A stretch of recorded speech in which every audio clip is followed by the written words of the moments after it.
Man of mass NTR నటించిన Devara movie నిన్న ప్రేక్షకుల ముందుకు వచ్చింది. భారీ అంచనాలతో రిలీజ్ అయిన దేవరా ఫస్ట్ డే ప్రపంచ వ్యాప్తంగా 140 కోట్ల వరకు కలెక్షన్లు సాధించినట్టుగా సమాచారం. తొలి రోజే అదిరిపోయే కలెక్షన్ రాబట్టినట్టు తెలుస్తోంది. ఒక తెలుగు రాష్ట్రాల్లోనే 80 కోట్ల వరకు కలెక్షన్లు అందుకుంది. ఇక హిందీ రాష్ట్రాల్లోనూ 8 కోట్ల వరకు వసూళ్లు సాధించింది.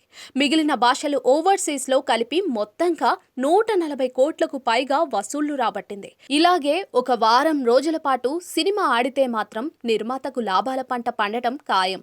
ప్రస్తుతం థియేటర్లో పెద్ద సినిమాలు ఏమీ లేవు కాబట్టి ఖచ్చితంగా దేవరా మంచి వసూళ్లు రాబడుతుంది. అలాగే టికెట్లు అమ్మకంలోనూ దేవరా సంచలన రికార్డును క్రియేట్ చేసింది. ఒక తెలంగాణలోనే కేవలం 12.88 కోట్ల టికెట్లు అమ్ముడైపోయాయి.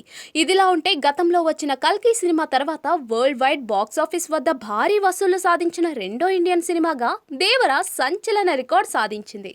ఇక సినిమాకు బిజినెస్ 400 కోట్లకు పైగా వచ్చినట్లు సమాచారం. మొత్తానికి దేవరా మూవీ కలెక్షన్స్ భారీగా వచ్చినట్లుగా తెలుస్తోంది. ఇక ఈ వీకెండ్ కలెక్షన్ భారీగా పెరిగేటట్లు ఉన్నాయని వార్తలు కూడా వినిపిస్తున్నాయి. దేవరా సినిమాతో ఎన్టీఆర్ ఖాతాలో మరో హిట్ పడింది. ఇక నెక్స్ట్ 2 ప్రాజెక్టులతో ఎలాంటి రికార్డులు అందుకుంటాడో చూడాలి మరి.